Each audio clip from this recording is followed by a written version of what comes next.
Assistant Attorney General in charge of civil rights, and he has suggested to us that we shouldn't talk to anyone before we were interviewed by him.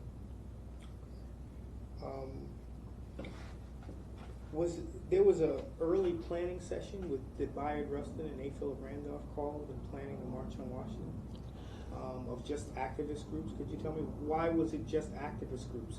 And just tell me that the conference happened and why was it just activist groups? Well, Bayard Rustin and A. Philip Randolph called together the leadership, I guess, of the civil rights movement, primarily SNCC, CORE, and the representative of SCLC.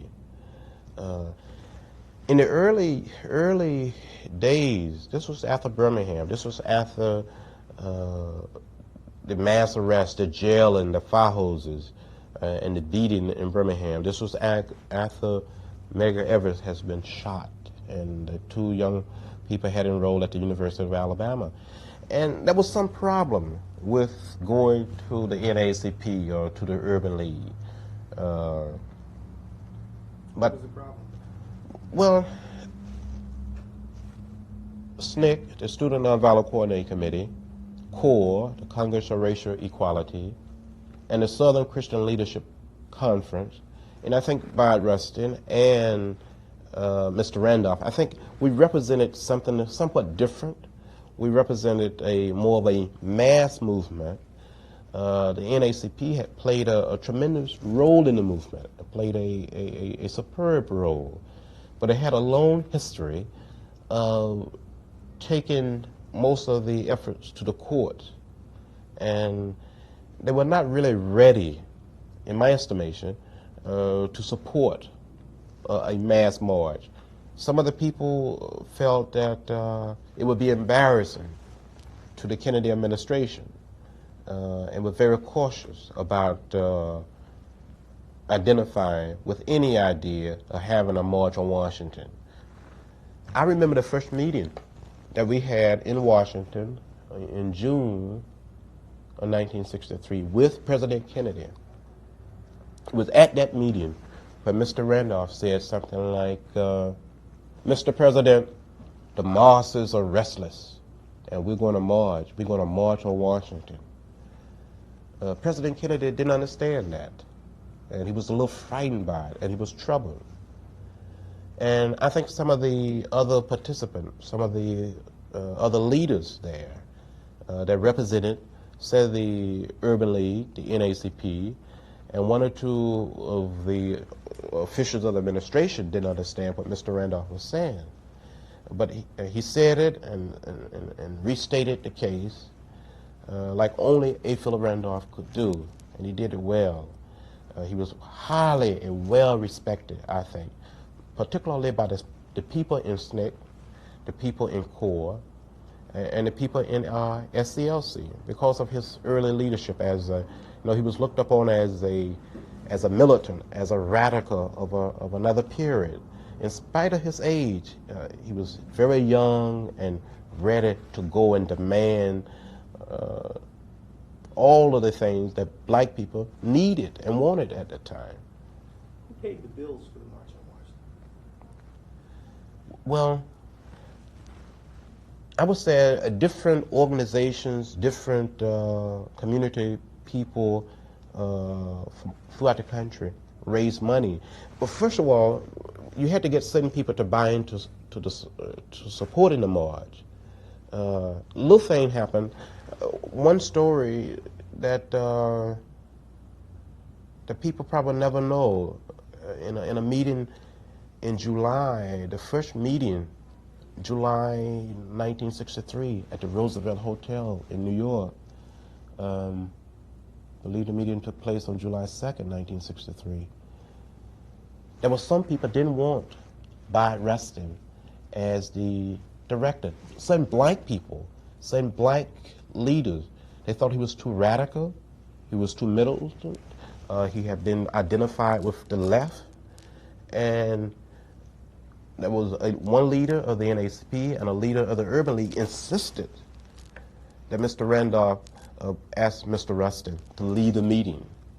And at one point, Mr. Randolph had to ask Bayard Rustin to lead the meeting because of the insistence on the part of Mr. Wilkin, on the part of Whitney Young. Fred Shuttleworth and Reverend Abernathy was asked to lead. James Foreman of SNCC was asked to lead. And Mr. Wilkin kept insisting that only the head of the organization. But for a period, Mr. Wilkin had today, and it's not to say anything bad about the man, but he had a problem dealing with young people. He had a problem dealing with people that didn't share his ideas.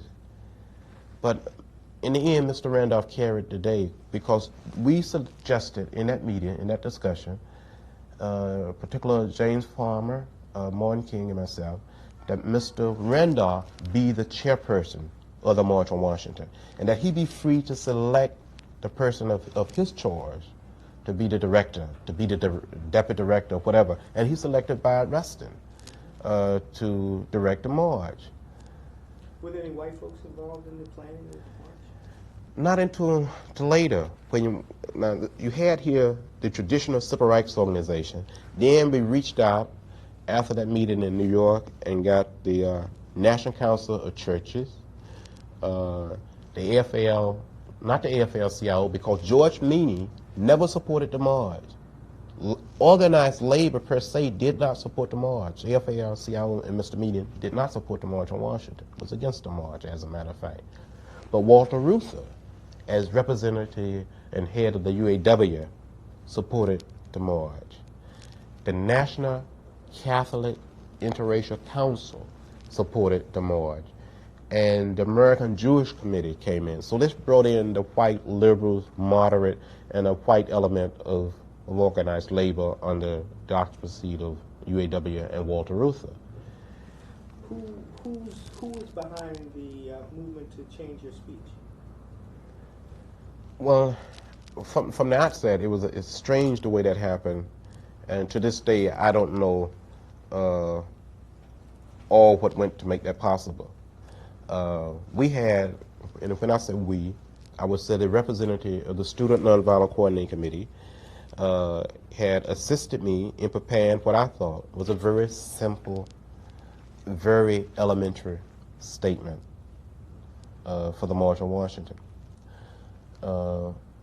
Julian Bond was then the communication director of SNCC, had to make copies of the speech available in advance.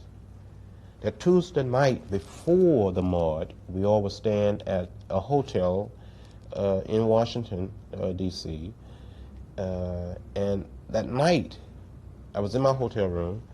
I got a call from Bayard Rustin, who suggested that there was some problem with my speech, and there would be a meeting to discuss the speech and other arrangements for the March on Washington, and I should come down for the meeting.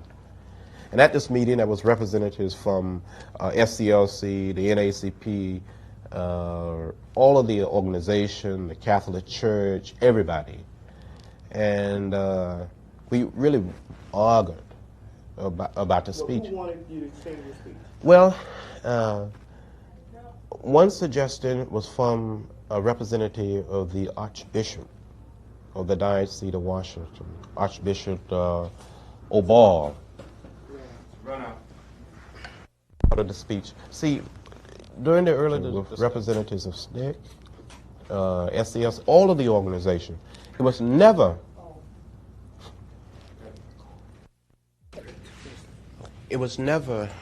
our design to come to Washington to support any particular piece of civil rights legislation. But before the march, by the time we got to Washington, some of the people, particularly the representative of the Urban League, the NAACP, and maybe organized labor, that segment of organized labor, wanted the march to support a piece of legislation, the proposed legislation of President Kennedy.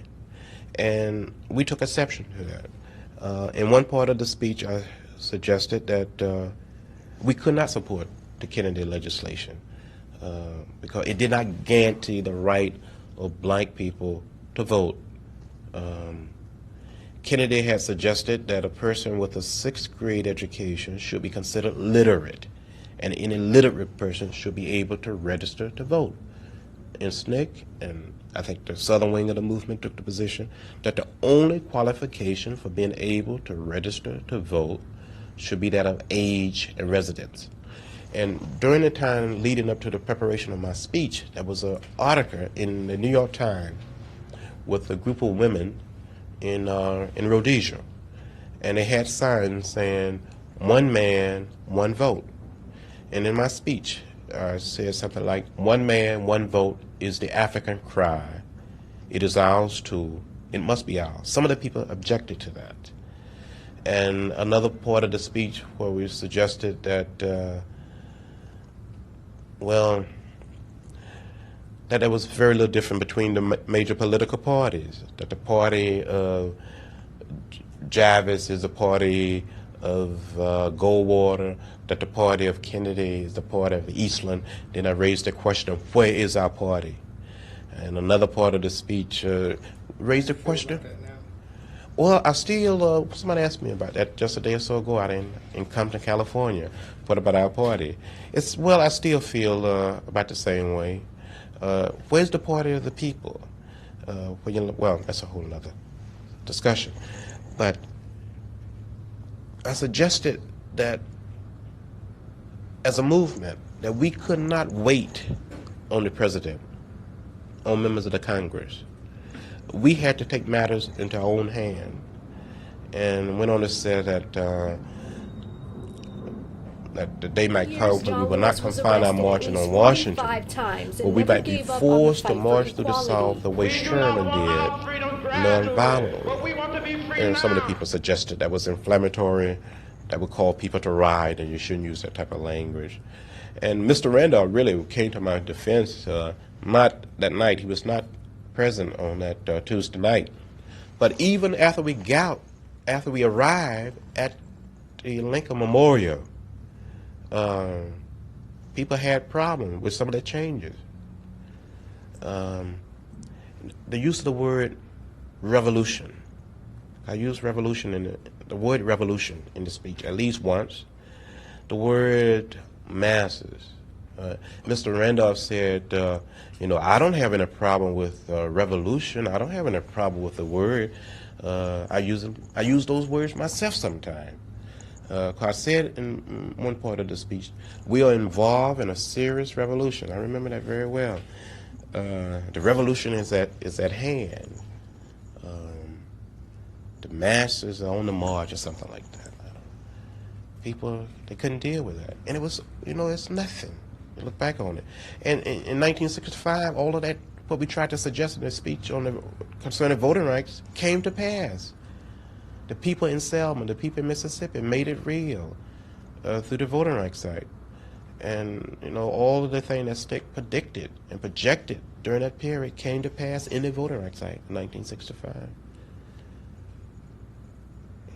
But for that, day, it was tended to be looked upon as being radical and extreme. When did you become aware that the march was shaping up to be kind of a lobby effort specifically for Kennedy's civil rights legislation? I would say maybe a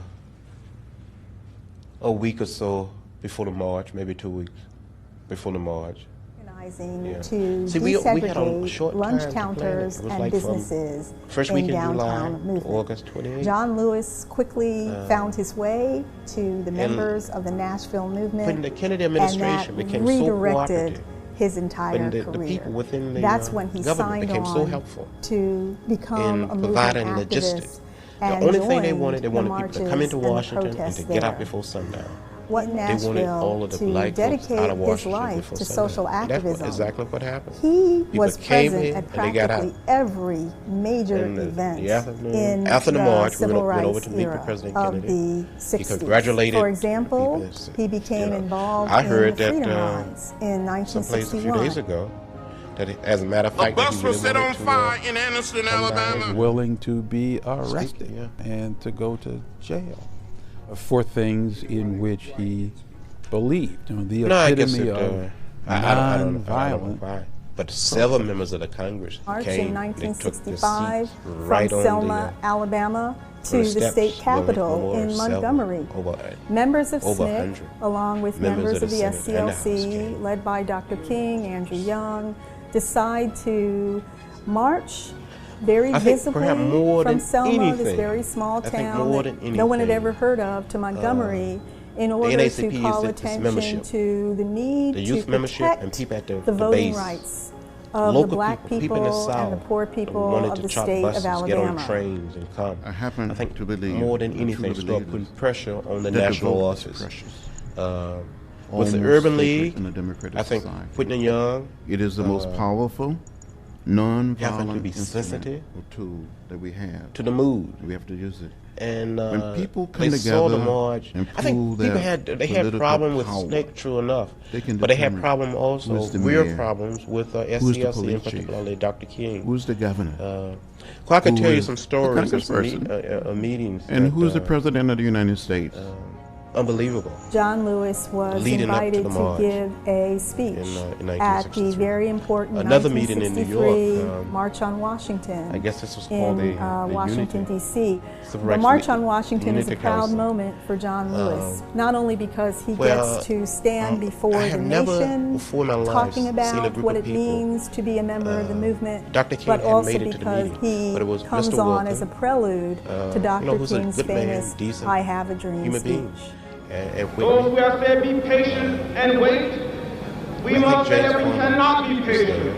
We do not want our freedom gradually, but we want to be free now.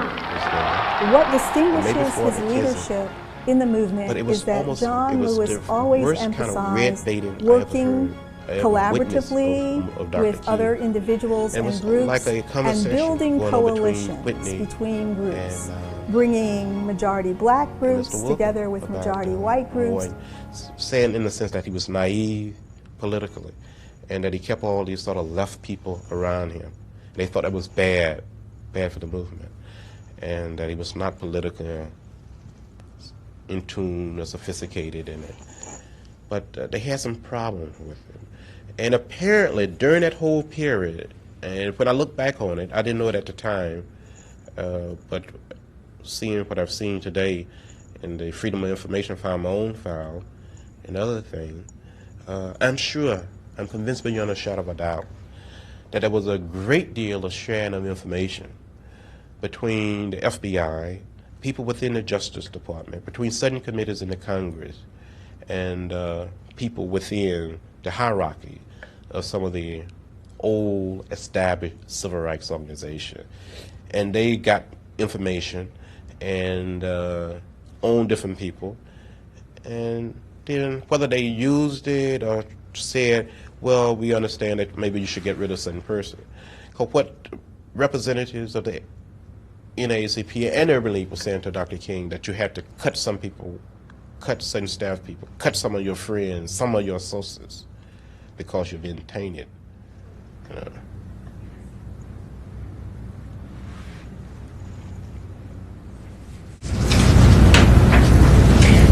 That meeting with, what was the guy's name? The other one, we had a whole thing about grassroots people being started. Grassroots. Right. Were you at that meeting? I don't recall. That was after this. Yeah, it was. Atlantic City. Once again, this is 50 years. 50 years of celebrating African American history, the African American Day Parade.